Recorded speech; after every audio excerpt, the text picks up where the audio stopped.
Welcome to the Natural History Cupboard. Come on in.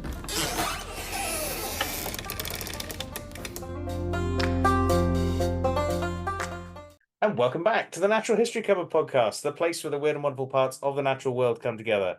I'm your host, Gareth, and with me as always is my co-host, Aaron. Say hi. Welcome, young Jedi.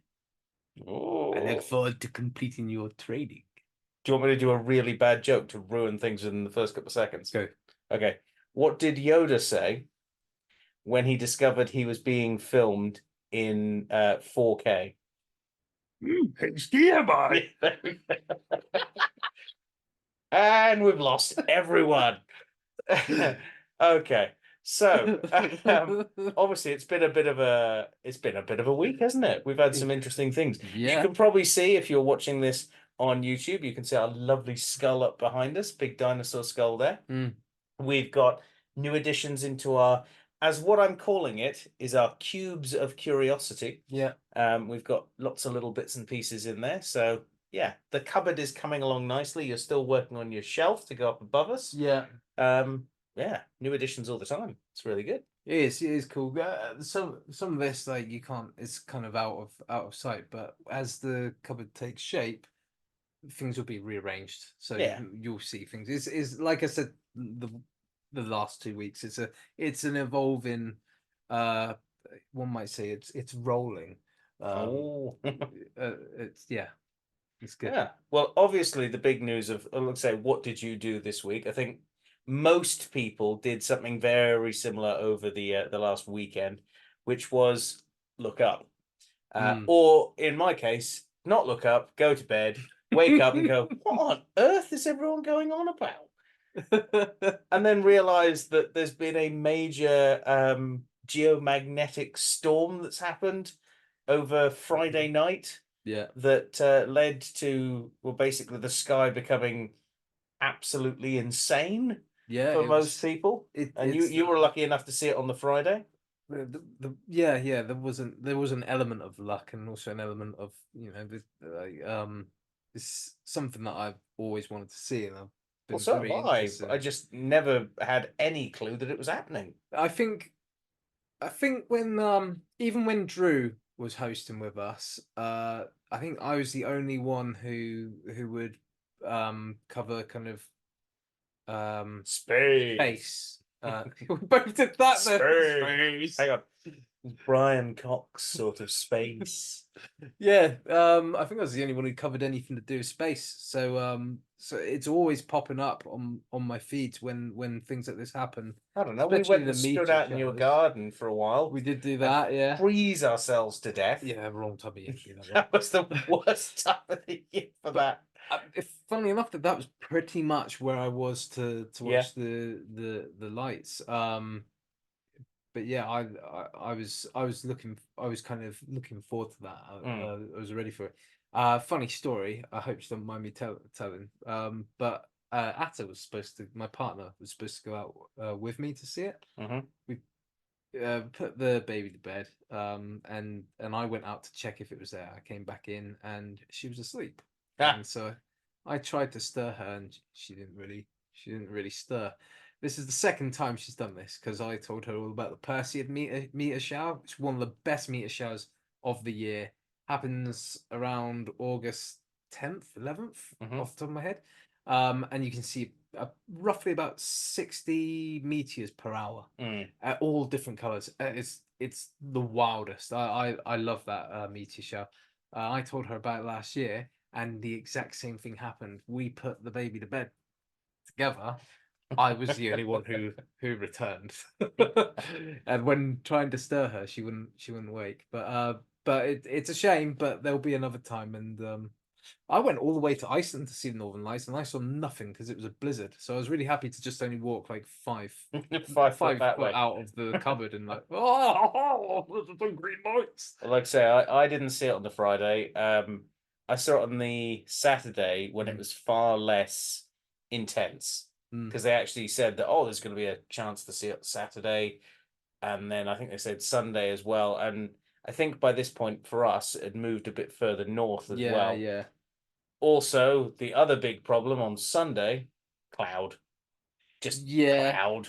Apparently, so this has been recorded on the Monday, for reference context to what I'm about to say. Apparently, there's a chance we can see it in the south again tonight, Let's go but and have a look in a minute. it's been pouring with rain the whole That's day, true. so I It's don't been think cloudy as and it's hell. supposed to rain tomorrow as well, so I don't think that cloud's moving at all. No, but I only was able to see, I think mostly because of the possible light pollution from the town. Certainly, out the front of my house, there's too much light pollution from street lights, other people's houses. But you go at the back of my house, and it's pitch black apart from just this low glow off Yep. behind the trees in the distance. And it was lovely standing out the back because this time of the year, just bat central. We have got so many bats in our garden, and Yeah. I'd kind of forgotten about it, how many we get. But you just stand out there, and it's just this constant, little flitter of bats flying past you, and it's lovely. And I really need to get a bat detector so I can work out what species I've got out there. I think probably mostly pipistrelles or I something. would have thought so, yeah. But I'm I no mean, good. there are greater horseshoe bats around that area as well. But yeah, what we were able to see was just this sort of, it was almost like somebody had drawn a line across the sky, and it was like there was a cable running across from the trees over the top of our house, and you could see it out the front even as well. I had to think for a moment, is there like a telephone cable from my house to the house over there, or not? Or, but no, it's the aurora itself, just this weird line across the sky, like somebody just sort of not completely zipped everything together. Yeah. But no color, no color as everyone else was getting. It was yeah, I don't have words. It was incredible. One of those things that's just amazing to see. I won my competition as well. Oh, your fishing competition. Yeah, I was the first out of the three of us to spot Did you cheat? the local fish. No, I didn't cheat this time. Like last week, I tried to call it with marine fish, but no, this week I did it. We were just walking across the bridge.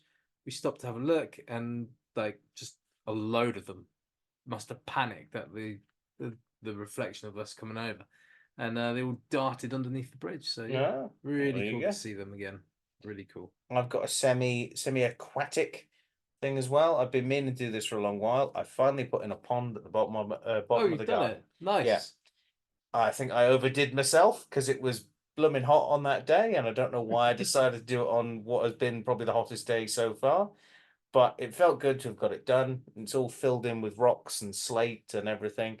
So we'll have, places for the animals to drink and everything. And it's already being used. There's a particularly fat squirrel that likes to frequent our garden. Right. And I saw him down there at the end of the day drinking out of the pond. So, I mean, it's a grey squirrel. It's not ideal, but wildlife is using it, So, yeah. Well, shall we? It's been a pretty full list of things this week. Yeah, yeah. It's been a good week. Yeah. Shall we move on into the news then? Let's do it.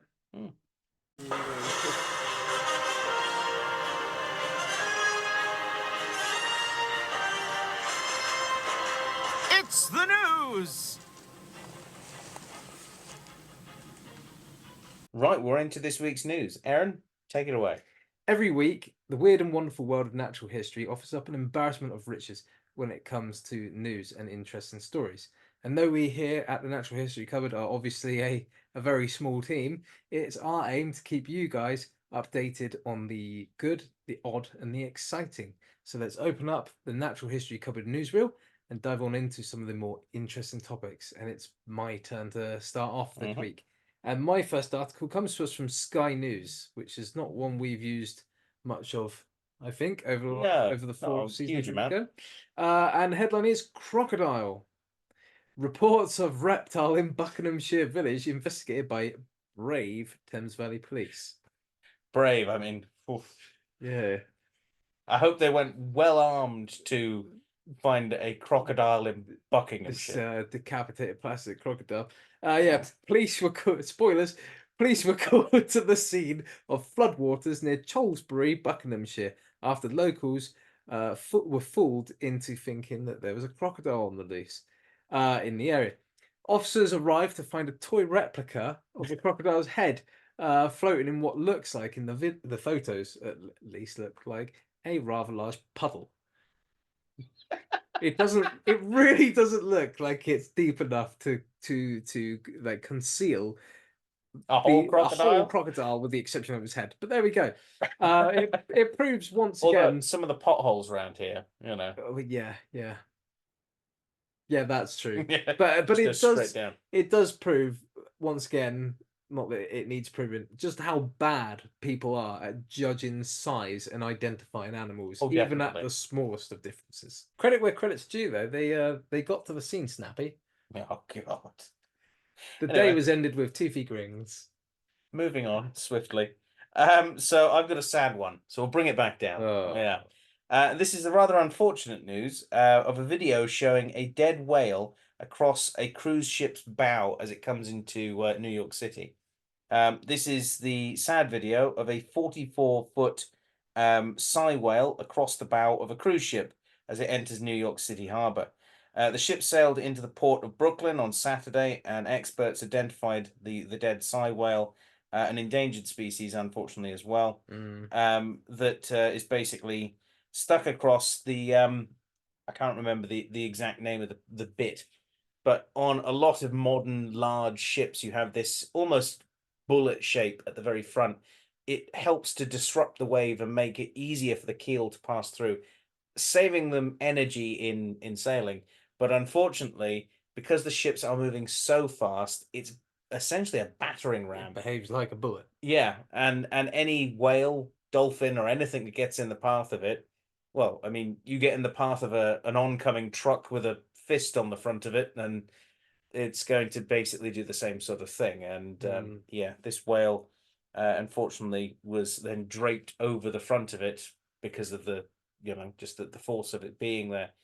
But it's a really sad thing that has come about since these sort of bow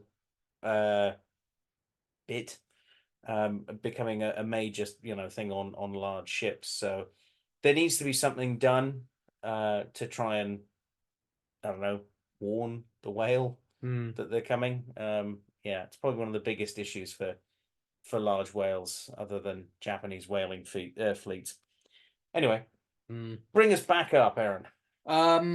Okay, well, this is good news. This is good news. It comes to us from IFL Science, and the headline is: one of the world's rarest fish has best breeding season for 25 years. Yeah. So that is good news.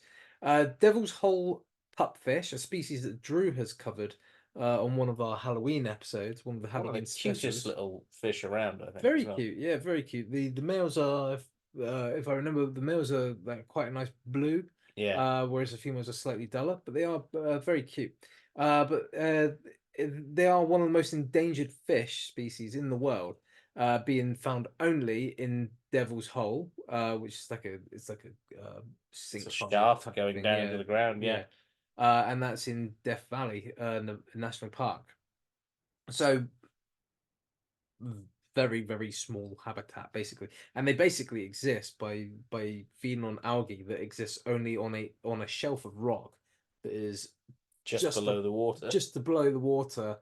I don't know if shallow is the right word, but it's just about where the sun reaches into this cave. Any deeper, and it just doesn't the grow. right conditions for it. Yeah, well, biologists have just finished the annual spring count on the species, noting the most fish documented for 25 years.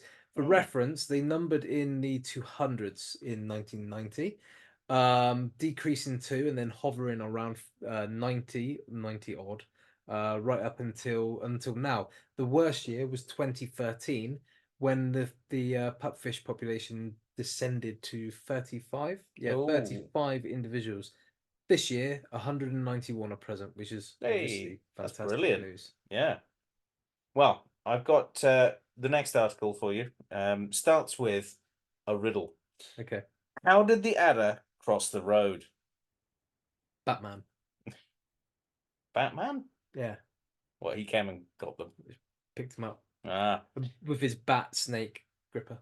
Well, the answer is it didn't. It was too scared. And this is in an article from The Guardian that's titled Adder Girl, which could be a Batman character, Mm. you know. Tunnels aim to encourage British snakes to mix and yes. breed. Saw this. Basically, adders don't like crossing roads. Mm-mm. And when they do cross roads, it can be, well, lethal. Basically, a lot of animals getting hit by man-made structures in this week's news. But a now road-shy population of increasingly endangered snakes are being given a helping hand with the construction of Britain's first adder tunnels. The two tunnels, which run beneath the road bisecting Greenham and Crookham Commons in Berkshire, have been designed to appeal to the heat-seeking reptiles. Britain's only venomous reptile, which, I mean, I get that they're including that to make it sound interesting, but yeah, we get it. You know, adders are venomous, but they're not going to do anything to you. Has vanished from central England over the last decade because of pure persecution, partly because snakes are still seen as somehow evil and horrible and out to get you, despite them not being. Habitat fragmentation and the growth of pheasant shoots with non-native pheasants predating on small vipers before they have a chance to grow, which is brilliant to see that mentioned in there. Yeah, I was going to... That is up there. key. I mean, how many times have we pointed out, and Drew has certainly pointed that out as well, that Pheasants mean adders dead. Pheasants mean just death in general. Yeah. There's no good that comes out of pheasants, other than, I don't know, mildly amusing birds. But essentially, the Bucks and Oxen Wildlife Trust said that they wanted to do something different and outside of the box and benefit the species. So the snakes have now basically got two tunnels that cross underneath some of these roads, and it means that the snakes are able to increase their range. Basically, the opposite of habitat fragmentation. Giving them places to be able to move around and connect up areas. Yeah, it's like a wildlife corridor. Yeah, but a snake one. Yeah, fantastic. And my final news article comes to us from Times Now News online. And it's another snake one, which is cool. So mysterious new species of kukri snake with blade-like fans discovered in southern Thailand.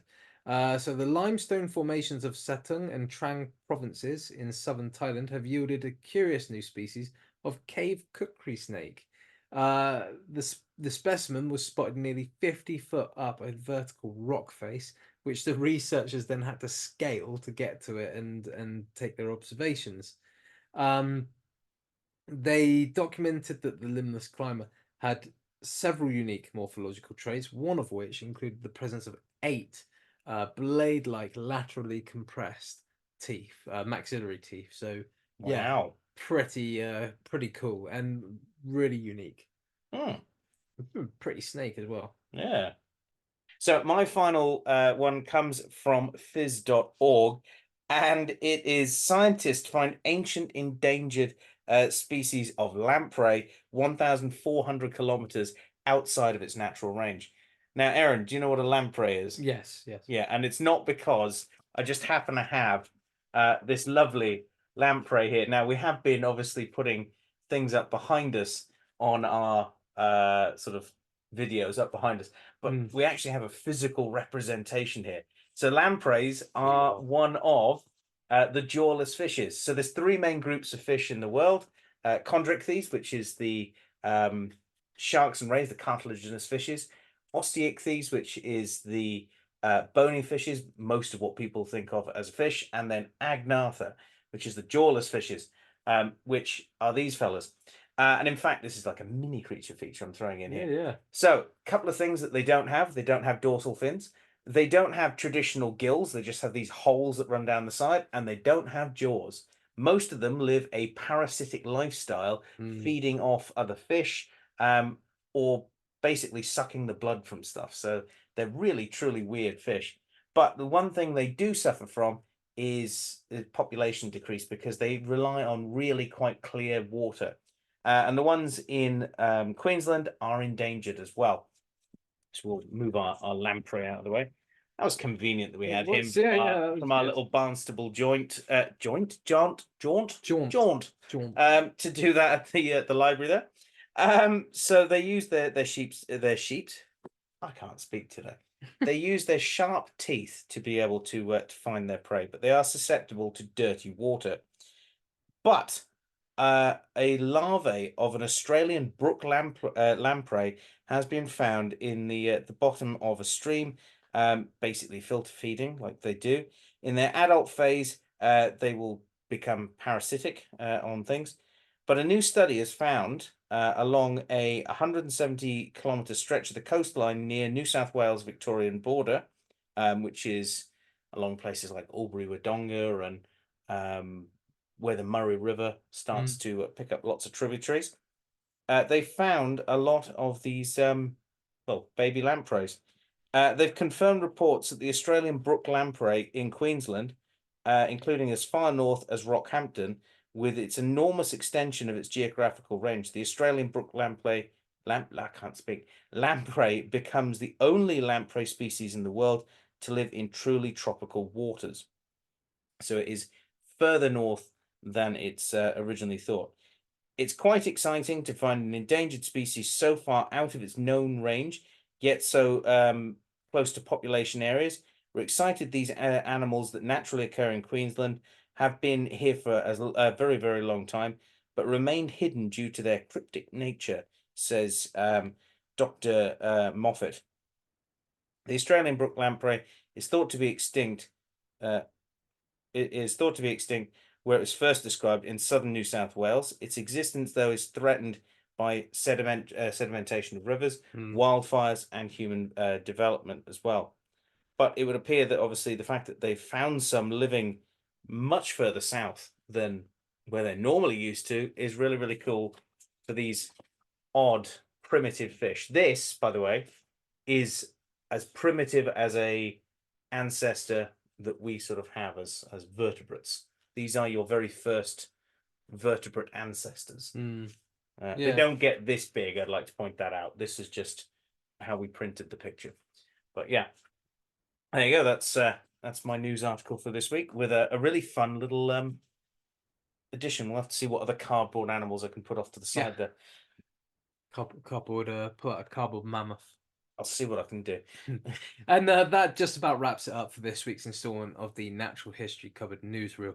Guys, remember, if you have a interesting topic or news article at home that you think we should cover here in the cupboard, send it on in to us. You can use any of the normal methods of doing so, or maybe get a replica crocodile remote control toy and send that our way and leave it in a with large little pothole. message in it. Yeah, leave it in a pothole.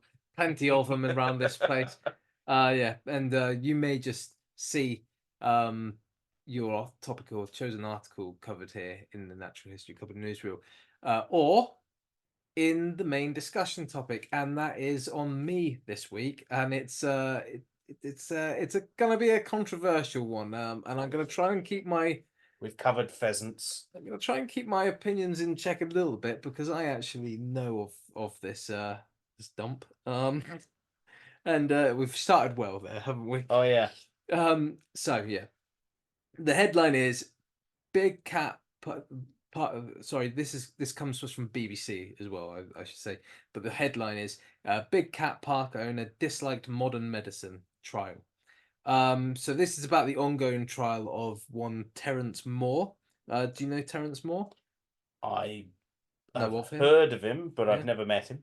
He actually would be from around the region where one of your, I can't remember the zoo that you worked at, but it's in that I've kind worked of region. in many places. It's in that kind of region. So the owner of a well-known sanctuary for big cats in Welwyn, Hertfordshire, is on trial. That's Terence Moore, who owns the Cat Survival Trust, an exotic cat collection that is absolutely not to be confused with the Big Cat Sanctuary. He is on trial for 12 counts of causing unnecessary suffering to an animal, and 11 counts of using animals for financial gain without a license. So his facility was described as dirty, messy, and a shambles. And whilst I want to make it absolutely clear that I knew nothing of this investigation until this weekend when I did this write up, I can actually back those statements, sorry, up because I have visited in the past. And once one visit was enough, and I thought the place and the practices absolutely sucked. And you won't hear me say much negative stuff about zoos. I'm a big supporter and advocate for good, modern, functional zoos, and this is not one of them. And I'm somewhat glad that it's catching up now.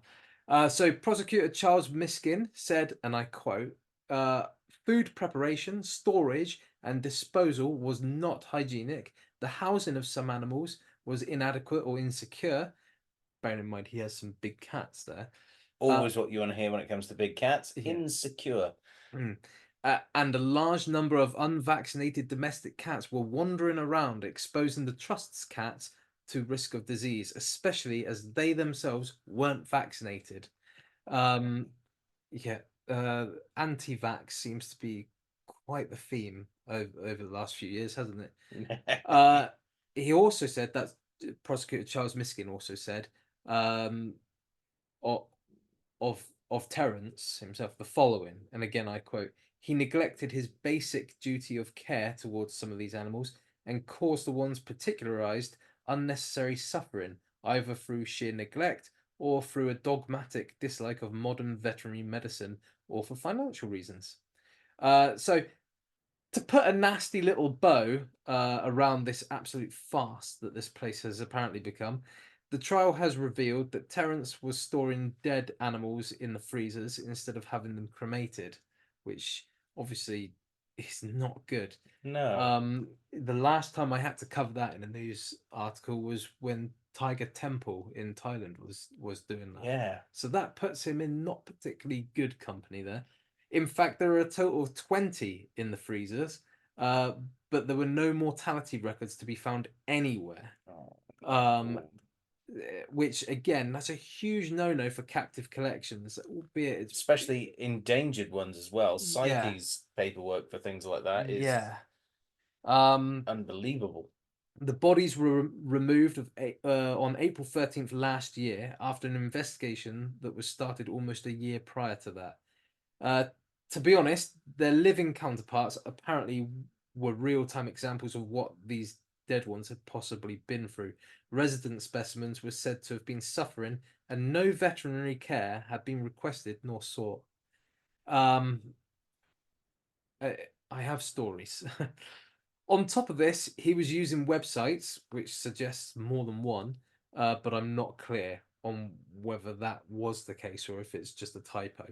But he was using websites to offer close encounters with these dangerous wild animals, an experience costing visitors hundreds of pounds, and that he didn't have a license to provide. So really not painting a good picture here. Neither does he have a zoo license, despite welcoming members to the site. He isn't allowed to open to the public. That's horrendous. Yeah. I might share my stories at the end. I'm not sure because I don't, it's an ongoing trial, but so yeah, Gareth, basically I've chosen this topic for two reasons to discuss, although I feel you're going to agree profoundly with me on every level. Probably. Yep. First and foremost is to point out that the word sanctuary means nothing. No. Okay, it does not mean nothing. It is semantics. Though there is a slight difference we'll come on to in a minute. The public really needs to understand that when someone puts wildlife park or sanctuary, or safari park, it's a captive collection. Okay, it is to a degree different versions of the same thing. Yeah. Too many people that I know will praise sanctuaries and put them up on pedestals, whilst absolutely slating zoos, completely ignoring all the good work that zoos do for conservation, that sanctuaries just can't be a part of, just by default of being a sanctuary. One of the differences is that they shouldn't be breeding. Yeah. So yeah, there's that. Secondly, the article also highlights why our own personal choices in the lives that we lead should not be prioritized over well-documented, repeatedly proven scientific theories and fact. That's precisely what the Animal Welfare Act is there for. Exactly. Just because you're a vegan, for example, this is nothing against vegans. I'm just saying because it comes up in the news sometimes. Just because you're a vegan does not mean you should be feeding your cat a vegan diet. That is your belief for you. The scientific theory, in fact, is that cats are obligate carnivores and must eat meat. That's not what was happening in this case. I'm just throwing out an example. I was going to say that would be taking it to a whole other level, feeding a tiger. In this case, he's very much Tofu. anti modern medicine in a way that when I heard him speak in my personal experience, it was like, you know, the stereotypical person that rants and raves about chemicals, not realizing that everything in the known universe is a chemical. Really taking that anti-chemical thing to an extreme that is unnecessary. But yeah, Gareth, have you ever been to the Cat Survival Trust? No, Again, this is not the Big Cat Sanctuary. no, I've never been to either actually. Okay. But I had my thoughts going then of at what point was Carol Baskin mentioned? But it's just where I was going in my head with that. Is there are some uncanny similarities. I mean, to operate without a zoo license, is that they've shown that he's done that. Yeah. The trial mentions that. That's something the trial mentioned, not as someone who teaches an element of the course that I teach, being about zoo and zoo legislation, and also taking part in it actively. You know, the amount of times every year we would routinely have people from Animal Plant and Health, Biaza, or you'd have the zoo licensing committee, or you'd have local council people coming to inspect the premises. Now, both you and I would be the most we'd probably have to do, and I most of the time would be making sure that everything is clean, making sure that all the paperwork is correct, and making sure that when these people come around, obviously that they're able to have an uninterrupted look at everything. Yeah. But to operate in complete contravention to any of those things, it boggles the mind, because you have to ignore so much stuff. In the UK, you can't open a zoo just like that. You've got to have permission from the land, from the local council. Yeah. You've got to have, before this point, to have something considered a dangerous wild animal, you've got to have a DWA license. Now, if you then want to be open to the public, you can have a DWA license. You can go and get a DWA. You've basically got to be able to ensure to the council that that dangerous animal is not going to escape and eat your neighbour. Within reason. There are some animals that are a lot harder to obviously get within an urban setting, but if you go and buy a farm somewhere out in the middle of nowhere and put up the fences, you can have a tiger, you can have a lion, you can do whatever you want. Yeah. But to then have public coming on site for more than 7 days in a year, you've got to have a zoo license. Now, to be fair, I think that he let members.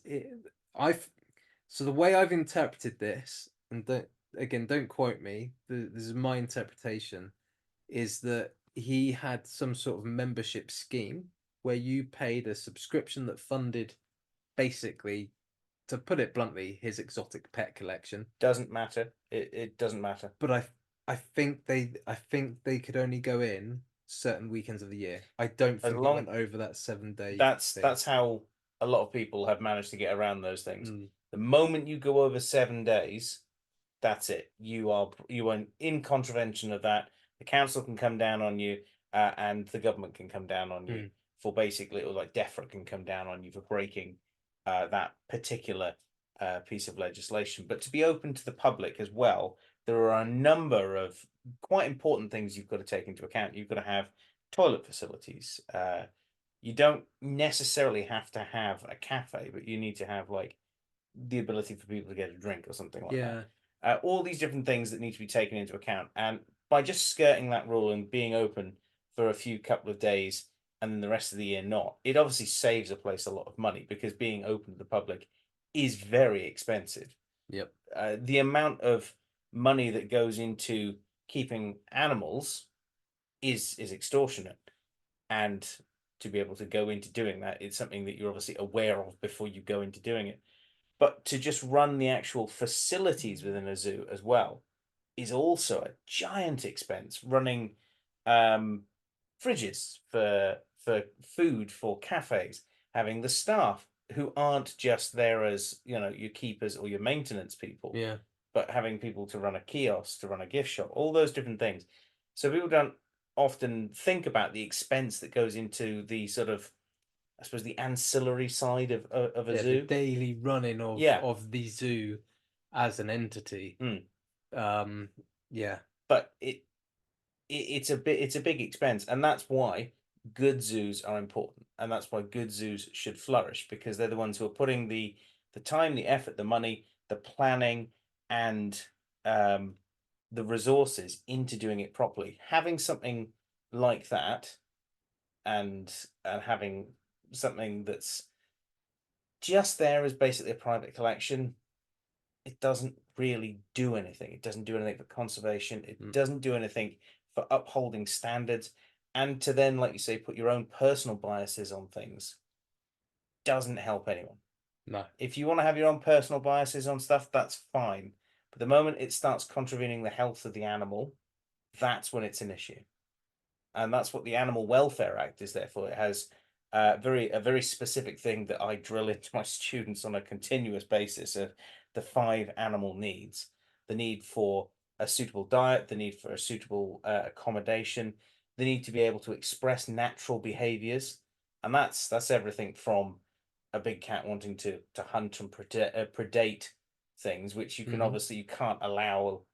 You can't drop a cow in there with them, because that would go against various other different things. No, but there allow are them to have ways you can enrichment. express Yeah. that behavior, and also there are some collections that actually have permission to do it with certain species Yeah. because of their conservation importance and where they are in the whole reintroduction phase. Correct diet Yes. is a massive thing, and diets in zoos, there are whole departments, especially Chester Zoo. They have an entire department who spend their entire job is to work out the best possible diet for their animals, and they have nutritionists who break it down to the, you know, the minutest level to work these things out. It's not just a case of chuck it a bit of meat or chuck it a carrot or something like that. This is a science. It in is, so many yeah. ways. You're talking about animal nutrition. Yeah. Yeah. I mean, you know, people take human nutrition just as seriously. We should do the same with. And where did I get to? The 5th one. Fear. Freedom from Fear fear, and pain, discomfort. and discomfort, Yeah. and that's a massive one as well. You know, fear and discomfort can come from just as much as them not having an ability to hide from something, which ties in. They all tie into each other anyway. Yeah. But an ability to hide, you know, if they don't have that, they're going to be fearful.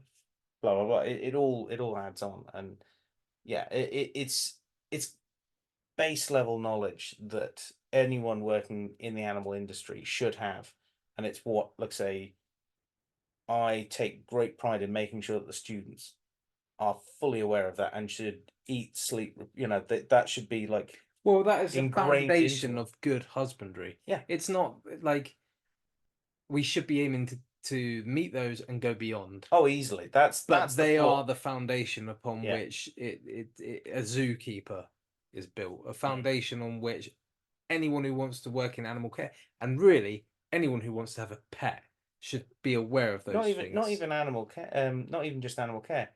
Even you're working on a farm, if you're working in a slaughterhouse, taking the welfare of the animal into consideration, Yeah, yeah. even though you're ending its life, is still an important thing. Yeah, And there are absolutely, regulations absolutely. that control that as well. And you know, there's obviously got to be a certain amount of disconnection, I suppose, to work in a slaughterhouse. It's not a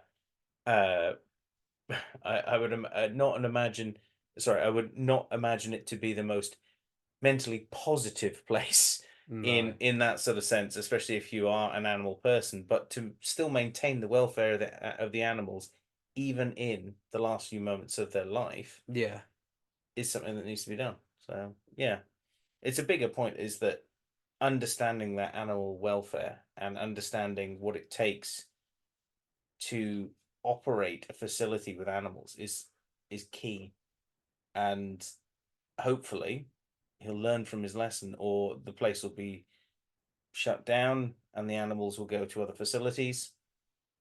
Who knows? But Unfortunately, we shall watch this one with great anticipation, I suppose. I always hope that when it comes to zoos, I always hope that there's some glimmer where these animals will remain in this collection, and the owner will take on board the advice and grow and develop as an animal manager.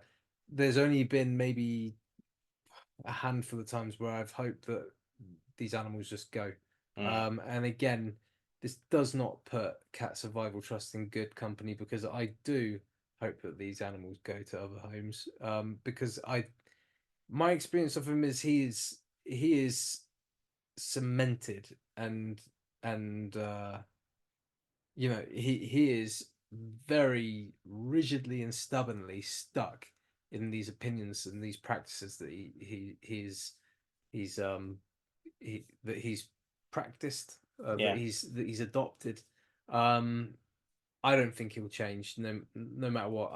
I can imagine him in a trial situation. I don't know what's going on, but I can imagine in my head. I imagine him arguing black is white with them. So, Well, I'd rather see the animals go elsewhere, and that puts him in the same company as Tiger Temple again. not a good place to be. No. Well, shall we move on to some slightly more interesting, more light-hearted things? Yeah. Yeah. Let's do it. Let's roll into our creature feature. It's the creature feature. Right. Well, this week, Aaron, I'm going to talk to you about an insect that almost needs no introduction. Yeah, I'm looking forward to this one. Although I suppose I should give an introduction, because we kind of need that. However, copyright purposes wise, if you could just, whilst I talk, if you could go and acquire yourself your very classic album of, in fact, it's the copy of Limp Bizkit's classic chocolate starfish and hot dog flavored water. If you'd like to go and acquire that album, I'm sure you probably have it somewhere. It is a guilty pleasure of mine. I do like that album. Do you actually have it? Somewhere, yeah. See, if I'd have thought of this beforehand, I'd have got you to come and get it for this whole bit. There's some cracking songs of that. Well, one of the songs that's on that pretty much describes our creature feature. Can you take a guess what it might be? Give me a second. Are you playing through all the tracks in your head, are you? Yeah. I'll put you out of your misery. Yeah. It's Keep Rolling, Rolling On. Yeah, I So was if you'd like, thinking of Pooh, but there's one called Pooh. no, but I was trying to think if Right. there was one with a more expletive term for poo in there. Well, there is actually in that same song. I'm gonna make this seem so cool, where he talks about oh, hang on. I'm so cool at this. The point where he's saying, keep rolling on. Now, I know you'll be loving this, Pooh, right here. Yes. There you go. That pretty much sums up what we're looking at this week. I've never thought of it like that. That's Neither had I, until I came across a random video that somebody had done on the internet about, well, dung beetles. Next time I'm looking at the classic American badass Undertaker era of matches, and he rolls down to Limp Bizkit on his big chopper, that's what I'm gonna think of every time now. Is him moving a giant ball of dung. The Undertaker as a dung beetle. Yeah. Now I've got to put the Undertaker in this week's episode. Who did I have in last week's episode? I can't remember. Oh, someone in pants. I know that much. Oh, anyway, it was Bill Goldberg. Yeah, there you go, Bill Goldberg. So there you go. You've managed to get two wrestlers in there. So yeah, if you'd like to play that, at least mentally in your head, I'm sure you probably are. We're talking about dung beetles. rolling. No, it's rolling. Okay, so dung beetles, as their name suggests, have a rather unique dietary preference. Let's say. Yeah. They're not called fruit beetles or flower beetles. They are called dung beetles for a reason. They feast on animal feces, essentially. A lot of the time, they like the water content that's in there, the nutrients that are in there, and a lot of the animals that these guys feed on feces wise, there's a lot of fiber, there's a lot of material that doesn't get broken down in the animal's gut. So there's a lot of food in feces. Which kind of gives us a clue as to whose poo these animals are, this creature feature's going for. Well, I'll get onto a little random poo fact later. I get to talk absolute poo for this this creature feature. So wherever herbivorous mammals are found, dung beetles are sure to follow. And you're probably thinking the classic idea of a dung beetle on the Serengeti, rolling balls of poo that have come from either an elephant or a rhino or a wildebeest or something like that. But these industrious insects offer more to us than just their appetite, and also amusing Limp Biscuit references as well. All dung beetles belong to the scarab to the scarab superfamily, which is Scaraboididae. No guesses as to what scarab basically comes into, but not all scarab beetles dine on dung. There are lots of other scarab beetles, and you will find members of the scarab family all over the planet. Apart from Antarctica, obviously. Not just in ancient Egypt, crawling under people's skin. I'm not even going to touch on that. The earth-boring dung beetles are known as Geotrupidae, and the true dung beetles, known as Scarabinidae, they are basically two of the larger groups. You've also got then small dung beetles as well, which are known as Aphoidinae. There's a lot of genus names that are put into this. As with any insect creature feature, there are more scientific names than common names a lot of the time. They're among those that do, however, eat dung, basically. And we'll get into the specifics of who does what to their bit of dung that they like, because some of those families there do it in different ways. Right. So interestingly, these remarkable creatures have actually been around for about 30 million years. So if you go back about 30 million years, it's when we start to see some of the larger herbivores basically starting. So they go hand in hand. But scarabs go back even further, and we basically have, fossilized beetles from way back in the Mesozoic. So they basically seem to have developed a taste for poo when large mammals started to roam. So they like them. The bigger the animal, the tastier the poo. Well, yeah, I guess. Well, though, actually, no, I will touch on the tastiness of poo for dung beetles. There have been some studies done by you. No, I'd love to have. I had dung. What were you about to say then? I used to have dung beetles, if you remember. Oh, right, okay. I thought you were many. going to say you'd love to try poo. No, thank you. many moons ago. Not even that copy Luwak stuff seems in any way remotely interesting. That's the civet coffee. Oh, of course, yeah. The stuff if they force feed civets. Yeah. Coffee. Anyway, it's a whole other thing. We'll go into that another time. But dung beetles have been tested to see what their dietary preferences are. And they found that dung beetles in areas where, their sort of main food is one species worth of dung, or maybe 2 or 3. If they're offered something a bit exotic, they go for the exotic food. Oh, really? So they tried captive dung beetles that would normally in the wild, say, eat zebra and wildebeest dung, and they offered them things like chimp and human feces. Oh, wow. And they found them far more interesting. Now, it might be to do with the fact that as omnivores, chimps and humans obviously have a very different diet to zebras and wildebeest and stuff like that. So there might be basically different flavors coming through. Different concentrations of nutrients. And different nutrients. So yeah, they seem to favor the more exotic. So, they like to go for a different meal every now and again and get themselves a nice selection of poo. They're foodies of culture. Yeah, clearly. exactly. just because they're eating dung doesn't mean that all dung is the same. Anyway, moving on, although still in the dung.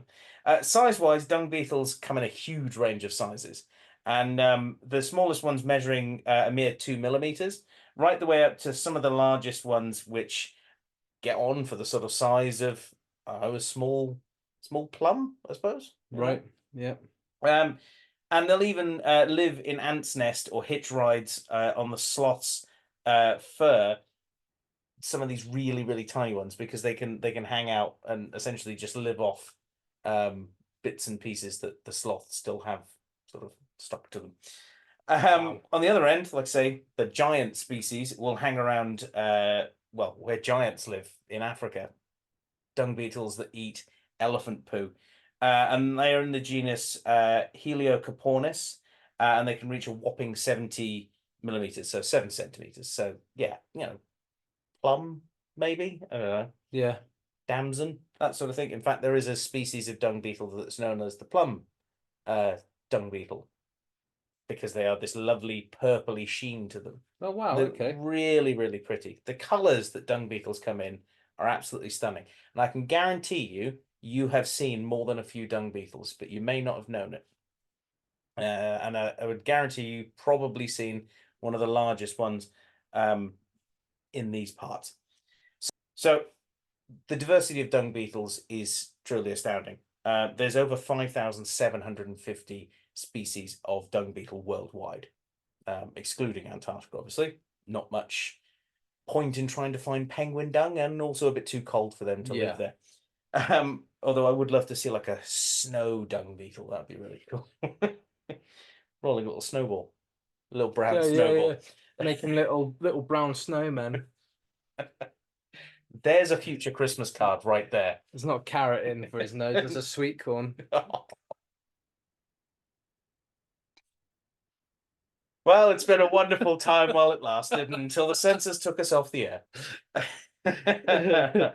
Anyway, and the species keep coming, because as with a lot of smaller wildlife, there are new discoveries being made all the time. In fact, a new species was recently found in India, or from India and Sri Lanka, named Helicopornis aeris, and it's basically shows the obvious ongoing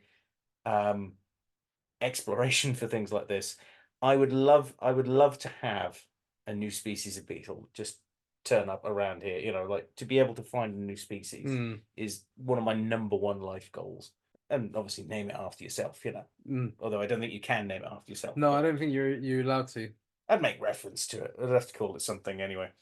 But yeah, beyond the obvious biological significance, dung beetles hold cultural and historical significance as well. And this is probably where you know more about them than I do when it comes to things like this, because ancient Egyptian culture, I know we're not doing the Greeks this time, but ancient Egyptian culture revered the scarab, and it was on many holy symbols, and that is particularly just one species that is the species that most people are aware of, but it is a dung beetle, and that's Scarabia caesa.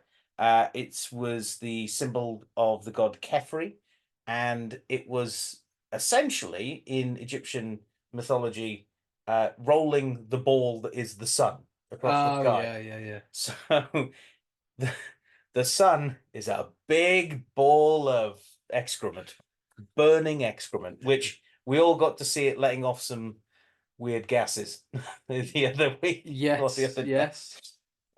So this beetle obviously features prominently in lots of Egyptian mythology, lots of Egyptian symbolism, and you can see it everywhere. It's also seen as an embodiment of resurrection and renewal, because obviously the sun goes down at the end of the day, but it comes back up the next day. Yeah, they're seen as it's just this dung beetle that's continuously rolling it around the earth. So, despite their humble appearance, dung beetles are incredibly strong and resilient creatures. And when it comes to some of the sort of bizarre facts about these guys, like I say, I've lumped a lot of dung beetles all in together, because to focus on one species would be unfair to the whole group. I'm having difficulty getting the image of this big ball of poo going around the world. Just smearing poo I around tried the not world. to laugh and ruin it, but I've done it now.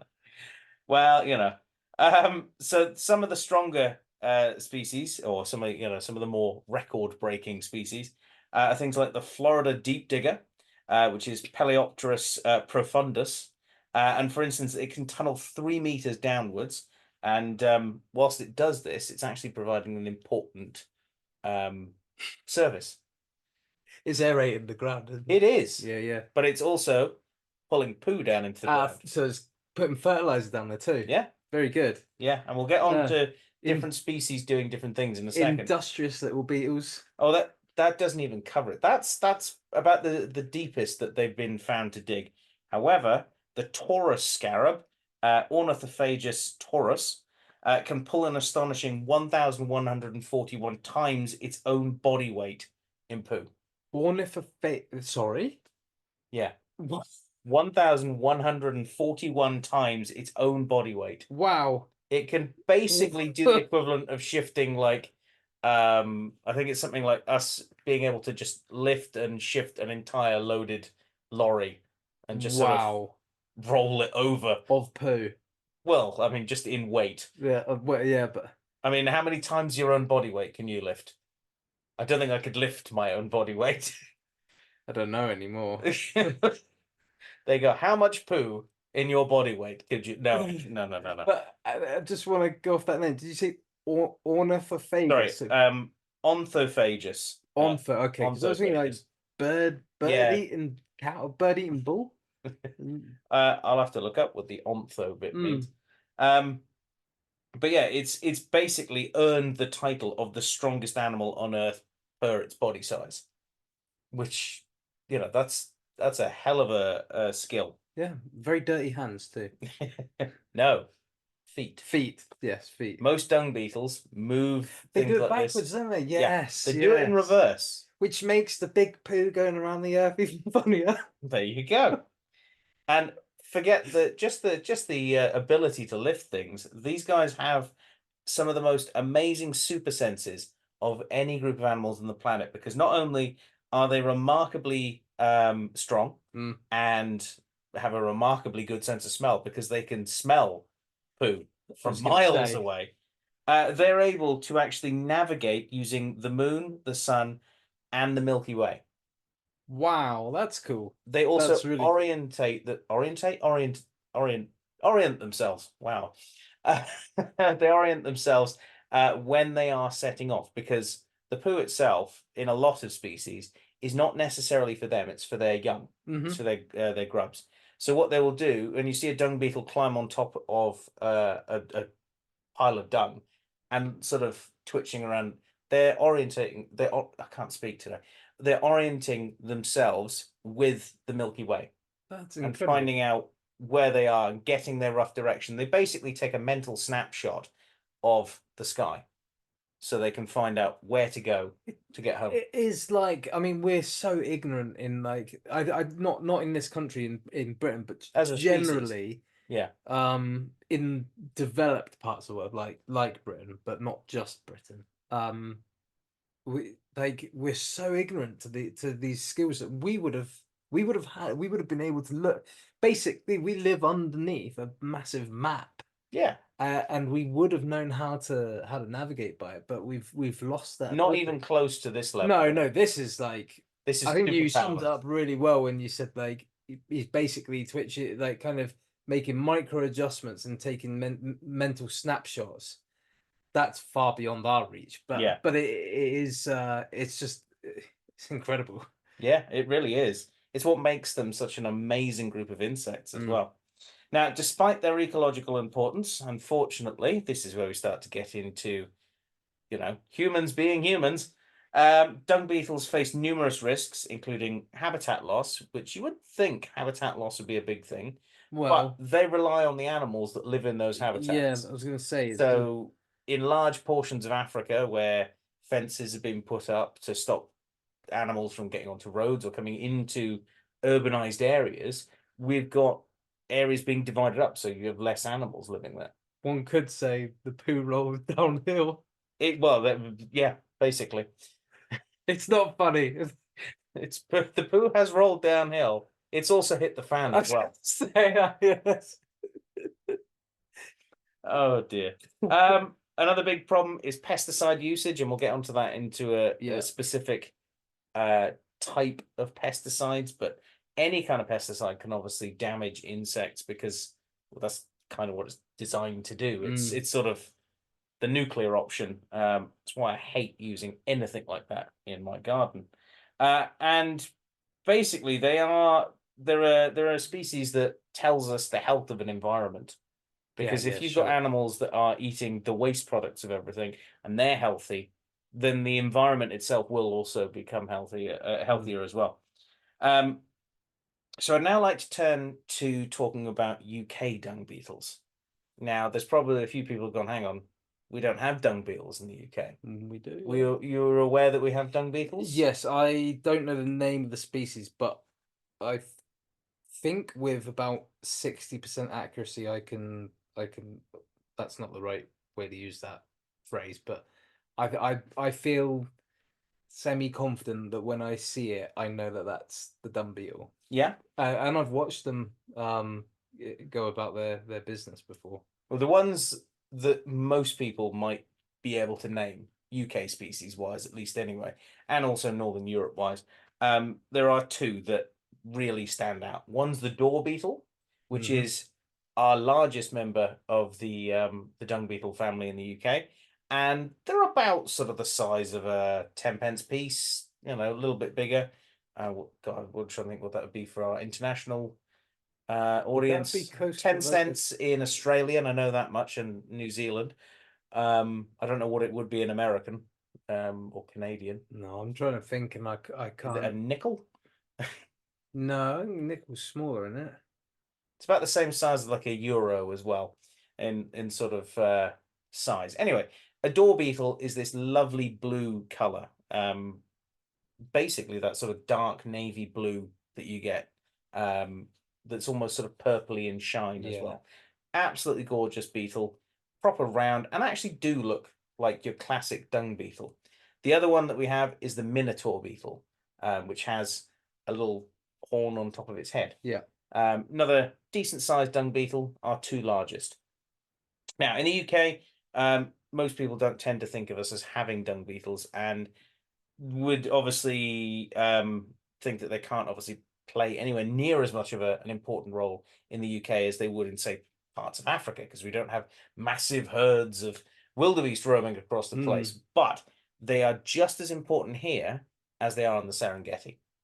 Now, there are over 60 different species in the UK alone, and they're broken down into two main types, the dwellers and the tunnelers, which I think is a brilliant way of describing them. So dung beetles themselves, ones that roll are known as rollers or ballers, which they're sounding very gangster now. Ballers. Ballers and rollers, dwellers and tunnelers.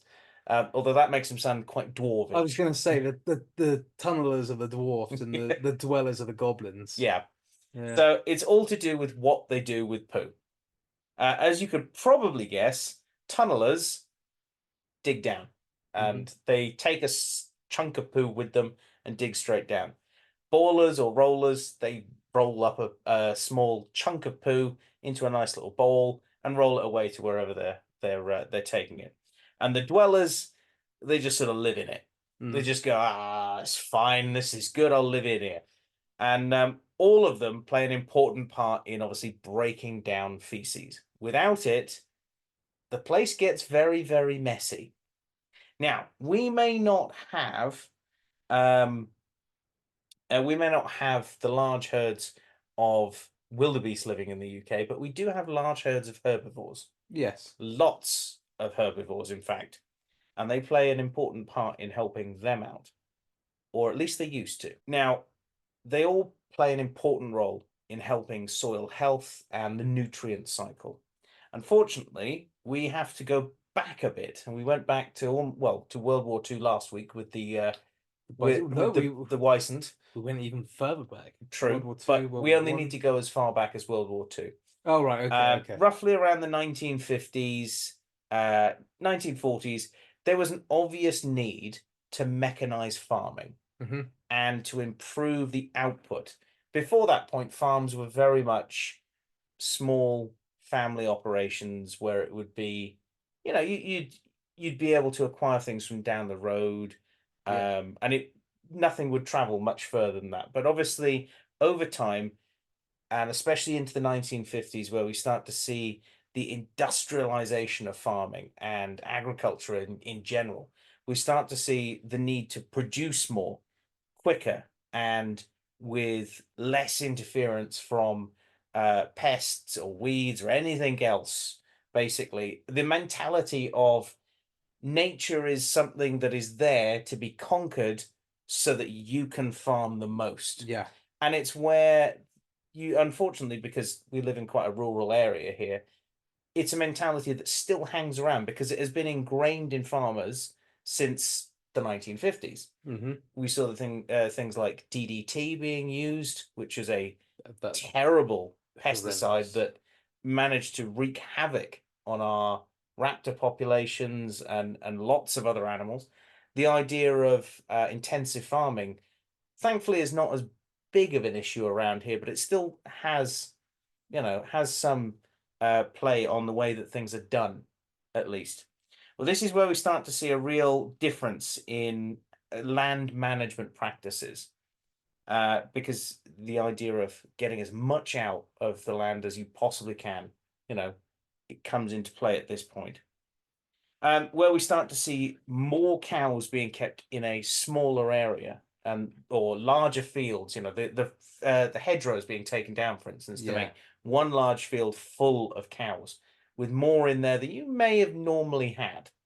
And to be able to obviously keep these cows healthy, you want to use wormers. So wormers were being used to keep them parasite free. Yeah. And this, unfortunately, leads to a couple of really nasty side effects. First and foremost, more cows in a field obviously mean more poo. Yes. So that means you need to use more wormer to be able to proactively treat the cattle so that they don't get sick. Yeah. This has a rather nasty, unfortunate side effect because one of the chemicals that is mostly used is ivermectin, which you and I have both used to worm animals in the past. Say, yeah. It's used in the farming industry, it's used in the zoo industry, it's used pretty much even in the human industry, like for worming humans. You can get worms. It happens. In fact, was it Robert Kennedy or something has apparently got brain worms. So don't even ask me about that. I don't know what he's been doing. That was on the news this week. Don't know why. I did not hear about this. It's fine. Brain worms. Has very little to do with what we're doing. But anyway, ivermectin unfortunately has the nasty side effect of not just killing worms, but it also kills the grubs of dung beetles. Yeah. So that comes through the feces of the cattle, and it basically ends up sitting in your cow pat or in your sheep poo. Dung beetle lands on it, goes to try and eat it, and the babies die. They don't survive to be able to actually reproduce. So the numbers deplete. So that means that there's more cow pats lying on the field, or more sheep poo lying in the field, staying there longer, and meaning that the field is dirtier, which means that there's more parasites, which means that the farm has to spend more money on anti-worms, which makes the problem worse. And it's this vicious cycle that keeps getting worse and worse and worse, until eventually you end up with obviously no dung beetles in that area, with nothing for them left to eat.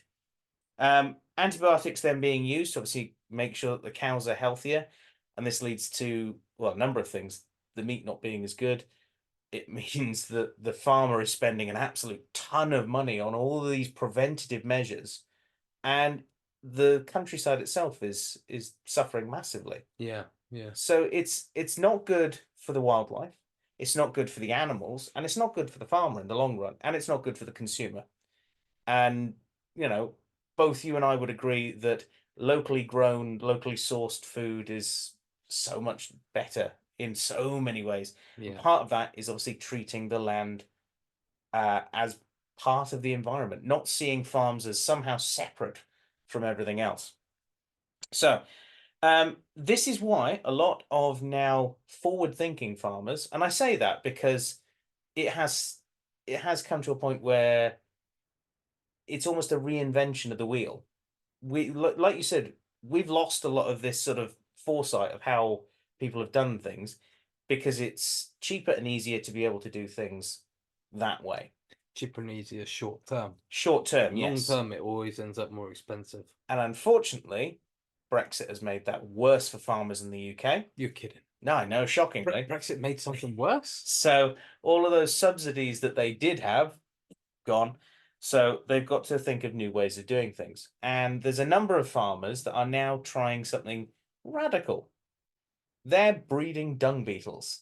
Good stuff. Because, well, dung beetles do the job for you, you know.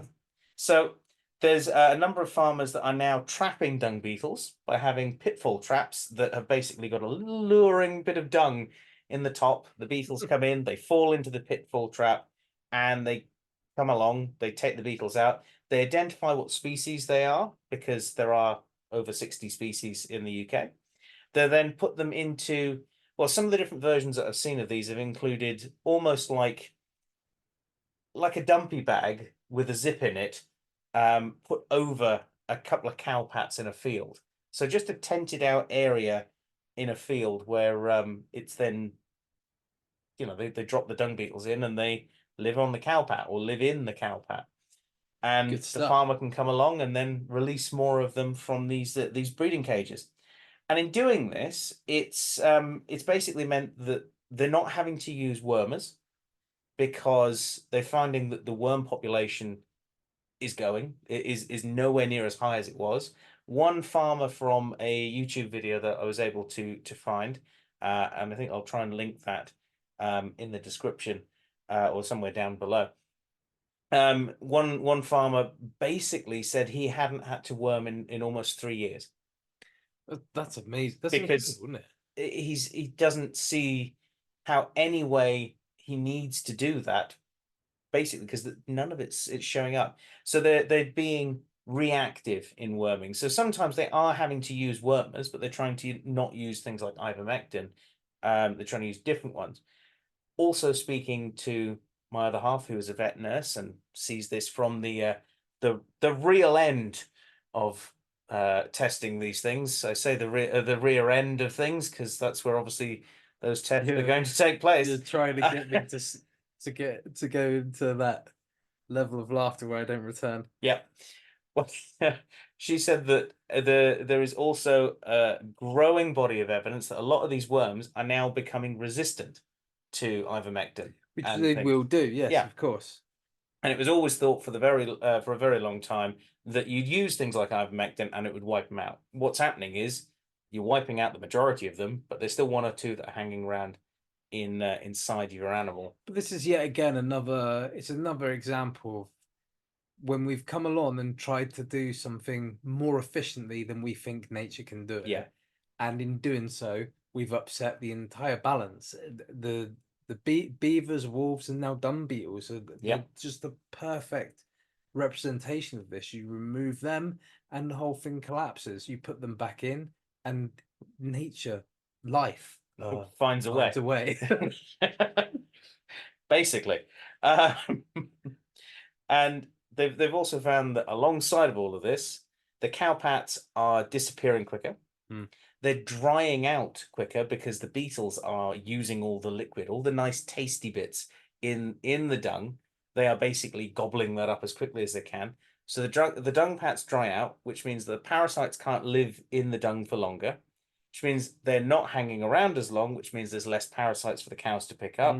The fields are cleaner, and even better, all of that dung is being taken down into the soil because worms are coming up from underneath. Yeah. Taking the dung away. The dung beetles are digging it down into the soil and keeping the nutrient cycle going, filling the ground up with nitrogen. And in fact, they've even shown that they're actually helping to trap carbon as well. So is there anything that a dung beetle can't do? Is basically the question here. This is great. And there are just so many potential benefits to them. Now, this also ties in with me watching TV the other night as well. I was watching Clarkson's Farm. I don't know whether you've seen that or not. I avoid most things that Clarkson does, actually. I'm 50-50. Some Yeah. things of his I like, some things I don't. And I was watching his attempt, and I'd say attempt because at the end of the day, he's not a farmer. And I know I picked on Russia last week, and I'm picking on Jeremy Clarkson this week. Come at me, Clarkson. It's going to be my new He's thing. a top. I wouldn't worry what he thinks. But anyway, his idea was to have cows on his land, which he was then going to sell in his restaurant on the land, which is a brilliant idea. He was going to grow all the veg and all the animals to then use in a local restaurant. Brilliant. I like that idea. Yeah. His idea of being able to enrich the soil on his farm, however, was a little short-sighted. He's going to use cows and then have chickens that would basically pick at the cow dung.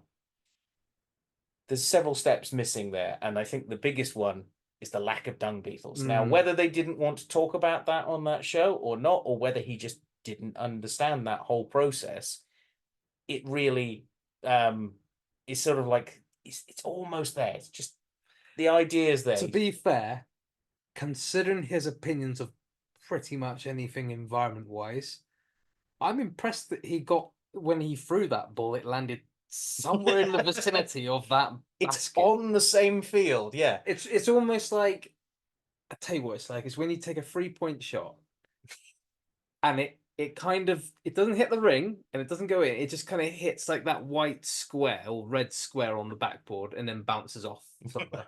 You know, like it's close. It's close. And impressively close for him. It's a bit, I tell you what, if the person that took that 3-point shot was blind, that's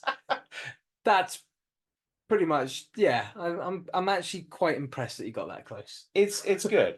But when I say farmers that are doing this, I mean people like one of the people who really got me turned on to the idea of how important dung beetles are to what should be future agriculture is Dr. Brennan. And she is a biologist, entomologist who runs a farm in South Wales. Right. And if you're lucky enough to go there, they have a bug cafe on site as well. Is this where you got the This is where bug I've been cookies? there. Yes, yeah. They were some of the best cookies I've ever tried. They were I'm made a bit of with a cookie connoisseur. They were made with cricket flour. Yeah. So they have a restaurant where you can go and get a bug burger that's made with all these different things. Absolutely fine. Perfect thing to eat. But her farm as well is an actual working farm. And they have cattle, they have sheep, they have all sorts there. And they heavily breed native species, dung beetles, and really work to make the land work for them. And her whole backstory should be someone really fascinating to have on, because she bought what was her family farm after it was up for sale, years after she'd remembered going there as like a little kid. So she tells, when she basically came to one of the conferences that I was at, she told this really amazing story, and then we went into the whole dung beetle thing. And as a big group, we all spent the afternoon looking for dung beetles in cowpats. What's this? What did you say her name was? Let's put it down on the list of people that we need to get in the cupboard. Dr. Brennan. Doctor. Oh, I think you probably already have her on there.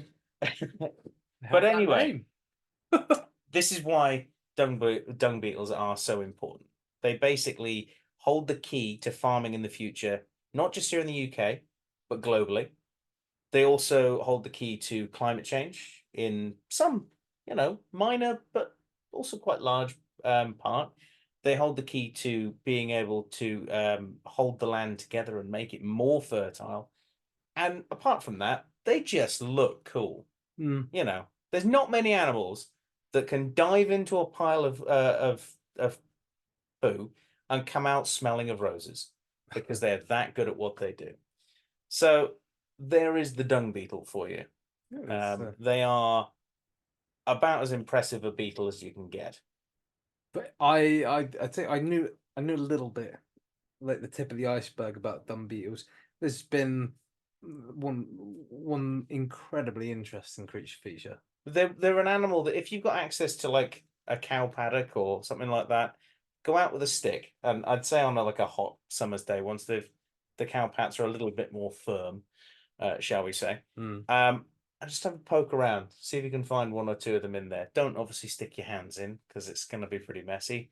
But you could also try the trick that that people have done to be able to breed them, is set up a small sample of poo somewhere and see if they come in. If you keep it so it's sort of into the wind, so that the smell basically wafts, you may find out that you've got some lovely dung beetles turning up.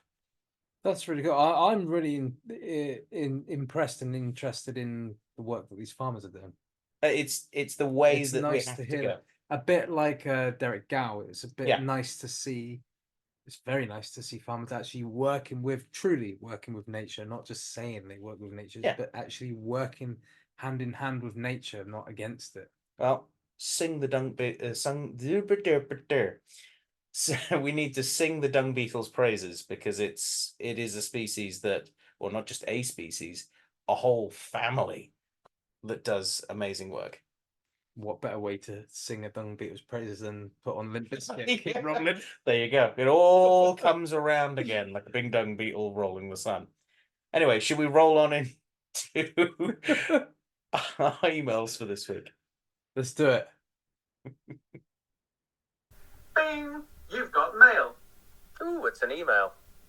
Right, well, we're into this week's emails, and we're going to start things off with the question from last week, based on your wisonty creature feature. We've gone with what is your favorite European animal? And I can't even remember what I answered for that. Do you remember? I think you went with lynx. Yeah, or it wolf, probably would have been lynx or wolf. something along those lines. Mm. Robin Clark has put, I can't decide between the pine marten and the dark-edged bee fly. Then I think of so many others that I like too. And just yesterday, actually, I saw a dark-edged bee fly. And if you haven't, they are, I'd say, one of the cutest insects around because they're small and fluffy like a bumblebee, but they are a fly, and they've got this lovely long proboscis that sticks out the front. I'd Yeah. love to see a pine marten, obviously. You showed me a photo, and it is a very cute little, tiny little ball of fluff. Yeah, Yeah. basically the best way to describe them. Our next one's from Tom Gray, who he too can't really decide, which I think is actually That's a good thing. that's a kind of recurring theme, I think. And Yeah. yeah, it is a good thing. Anyway, Tom Gray says can't decide between beaver and bison, and those two are great selections. Both are eco engineers. Yep. And both are just all round awesome. Spencer Seams has put the Cineris vulture, or all vultures are the best, but this is Europe's best vulture. I'm going to have to disagree with him on that. Yeah. I think the Lammergeier is Britain's. Well, it has occasionally turned up here. Europe's best vulture. I'm biased to Lammergeiers or Griffin vultures. No, I think I would go Griffin vultures and then Lammergeier. Well, there you go. It's for me. So yeah, we're agreeing on that. No, yeah, but just in a different order, I suppose. True. Lorraine Smith says hedgehogs, which again, just like the beaver and the bison, are incredibly awesome. But are also unfortunately going through a little bit of a hard time right now, something of a silent extinction of sorts, and as a result, we're getting an increase in tick population. Oh, it's almost like the whole dung beetle thing is just this another piece of that jigsaw that all links together and stops the spreading of pests and all these sort of things. Natural pesticides, predators. Exactly. And how else are you supposed to keep your cheese and pineapple in your garden? Yeah, put them on your hedgehog. That's a thing. Yeah, that's a joke. Anyway, moving on swiftly. This week's question, based on obvious northern hemispheric events that happened. No, it upset the southern hemisphere as well. Oh, I only heard about it happening here, Yeah. and in North America, on sort of media sites and things. But then again, I was totally unaware of the whole aurora happening and missed out on that Friday. But based on that, this week's question is, what is the most amazing natural phenomena that you have ever witnessed? That's a hard one in some ways, but you know, things that stand out that have basically made you think, okay, that's cool. I might be suffering from recency bias on this Okay. because I have always wanted to see the Northern Lights or one of the auroras. And on Friday I actually got to. Now it wasn't powerful enough that you saw the kind of undulating greens and purples like in the sky. What I saw, I can only describe as raining light. That's cool. It was so surreal and weird and breathtaking, and I spent so much time just outside the cupboard here, and there's these like pulsing, undulating kind of rays of light coming down, white light. It seemed to my eyes, but when I got the camera out and took photos of it, I think that was the key with a lot of it, was having it was green photos. and purple, and it was just incredible. I'll put those up onto the page. They'll probably be up by the time this episode comes out, but it was, I don't know if I'm suffering recency bias or the bias of always wanting to have seen it and now having seen it.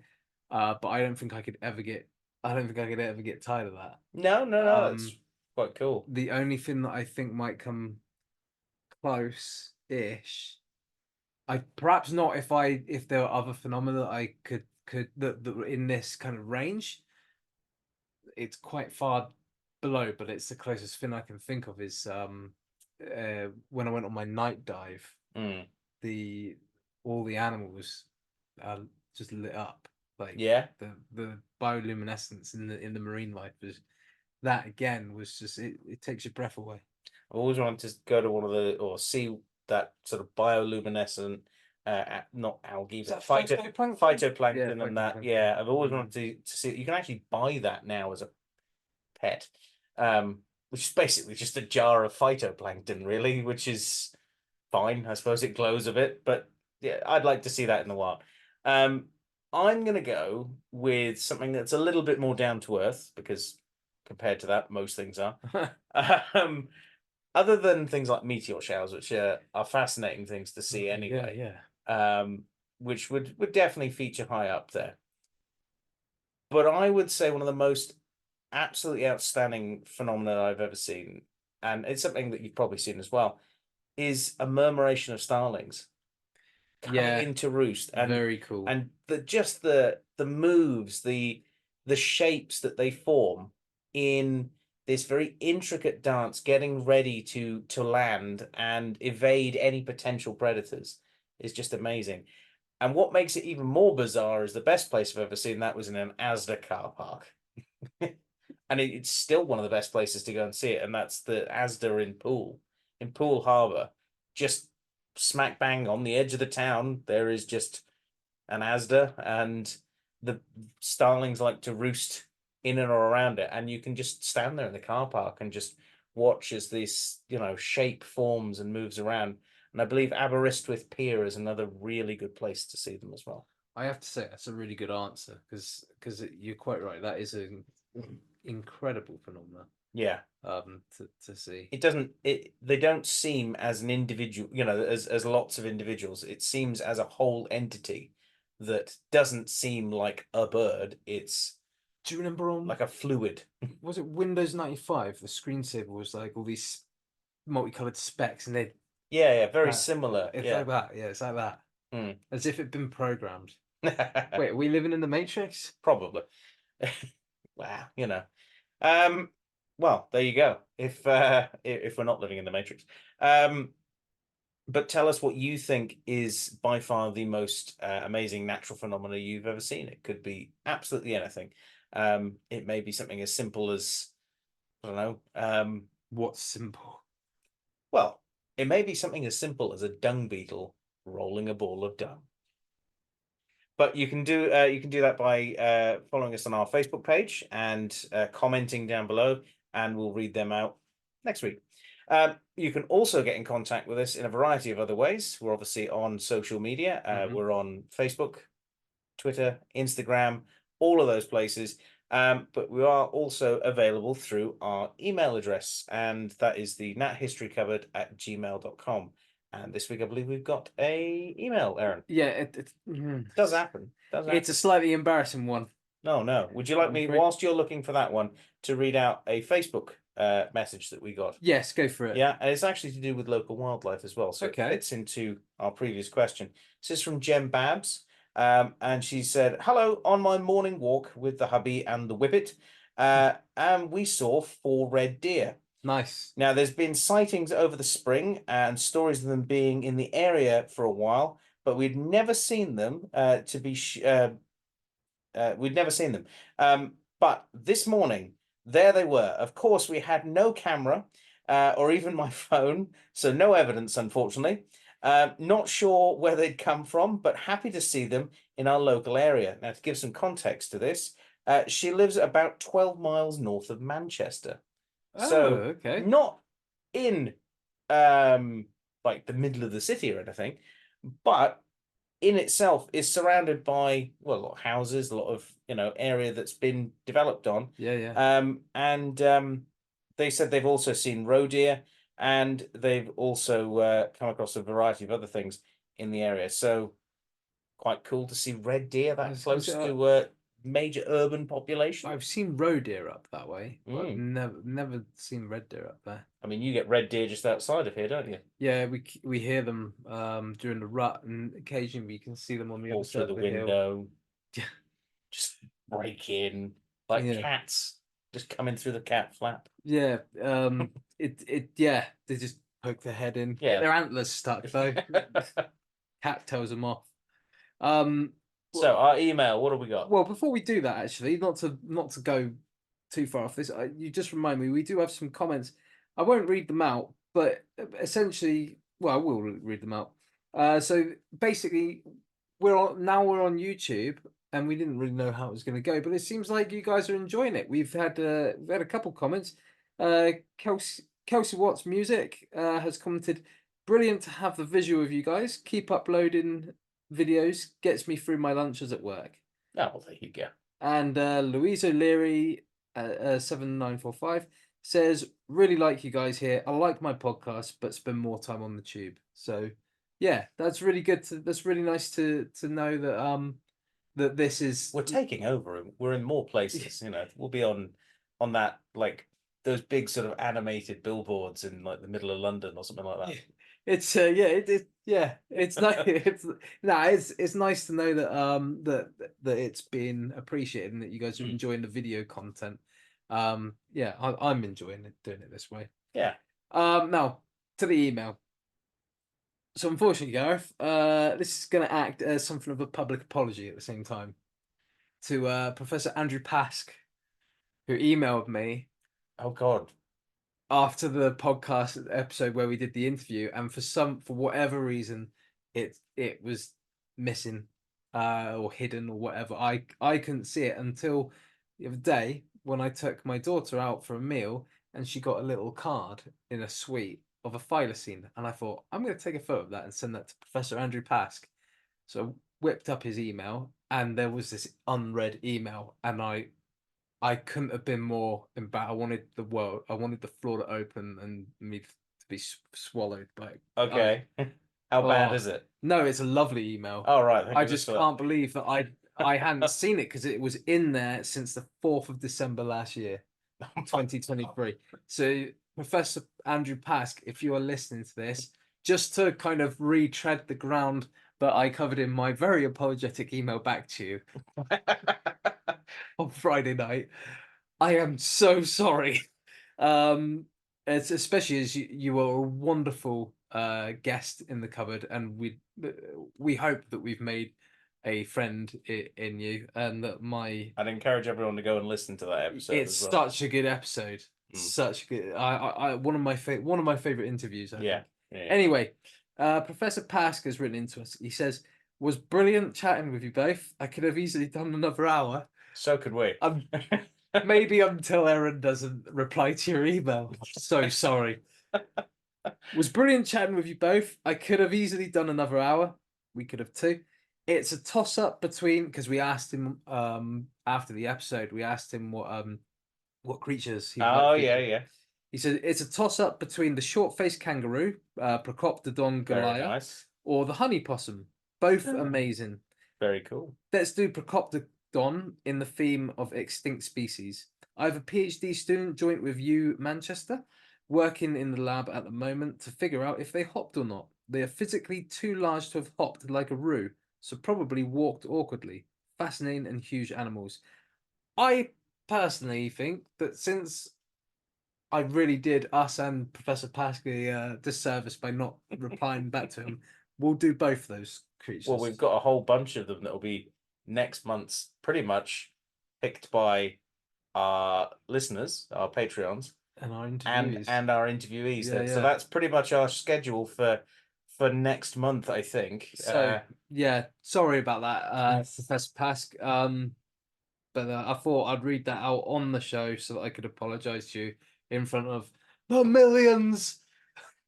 Not the millions, the big, and millions of Rocks fans.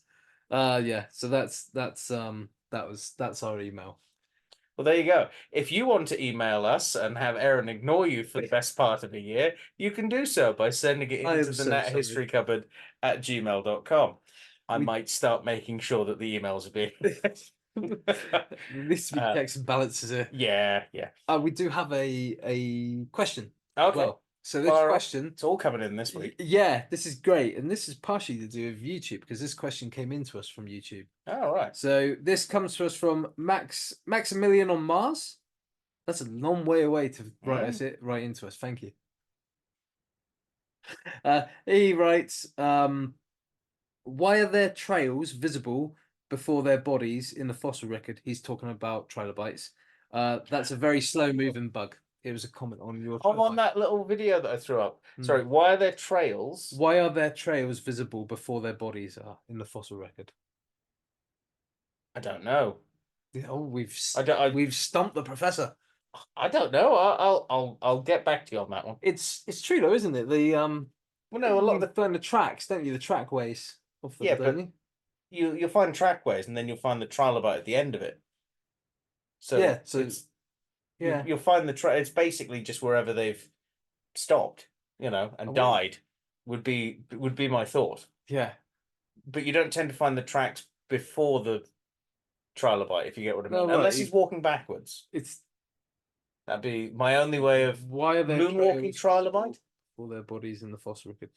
Unless there's in geological time. Maybe you could clarify for us whether you mean in geological time. We'll reply to him on there. Yeah, well, yeah. But yeah, I mean, there's some really fascinating ones from, I think it's the Solhofen limestone, where there's a trilobite, and you can see its sort of last moments of life. It's basically trailed across this patch of mud and died. But you've got this nice little trail as it just sort of wandered to death, which is kind of sad, but it encapsulates the last couple of minutes of that animal's life in stone for eternity. It's very interesting, isn't it? Yeah, but trilobites are fantastic. Another one that we did an entire episode on, which I'd like to do more on. We'll do it some other point. But yes, you can get in contact with us in a variety of different ways. But you can also get in contact with us if you want to, be part of things a bit more by becoming a Patreon. And Aaron is going to tell us all about our Patreons. Yeah, so we'd like to thank, as we do every week, the lovely Patreon supporters who give us a little extra support by financial means each month. So we'd like to thank Chelsea McKee, Connie P, Jen Greenhall, Fogtober, Nick to Nick, and this week we have a new one, don't we? Yes. Who I'm going to find now. You totally remember the name of. Because I've lost the. This is embarrassing as well. Stalling. Yeah, I've lost the email. Where is it? There it is. Apologies. Our new Patreon, Justin Knife. Ah. Yeah. Well, welcome, Justin. A very dangerous member of the Patreon. Yeah, hopefully he's not got a real knife, or I don't know. But yes, welcome along. He's joined at He's joined at the higher tier. Oh, so he'll get a choice of animal for to choose choose a creature feature for. Yeah. So yeah, it's really good, and thank you very much for joining. Basically, our patrons, like I say, do a huge amount that allows us to be able to build up what we have around us, our lovely new additions. You might see some new additions around Yeah. there. Yeah. It's only going to get more and more. You're still building your shelf to go up above us. Yeah.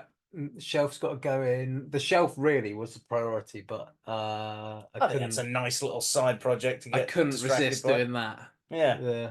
Well, you can also help us out in a variety of other ways because money isn't everything. You can like, comment, subscribe on whatever platform you are listening or watching us on. That helps out immensely and plays around with all sorts of algorithms. You can interact with us on social media as we are sort of all over the place. And you can tell a friend, tell an enemy, share us to wherever, show someone, run up to someone on the street and go, have you seen this? It's all about dung this week. Go and tell a dung beetle as well. That could be fun. But that pretty much brings us to the end of this week's episode. So yeah, a big thank you to you, Aaron. Thank you for having me. Why do I keep saying that? You're here. No, You're at my house now. I'm in your house. Just saying big thank you. I feel very welcome on my own sofa in my own. There you go. Studio, our studio. You know what I mean. And obviously, a big thank you to you at home for listening or watching. And we'll see you next time here in the Natural History Cupboard. Bye. Bye. One does not simply keep rolling on. It doesn't say rolling on at the end. Doesn't it? Rolling. Keep rolling. It was on. Rolling. What? Doesn't matter.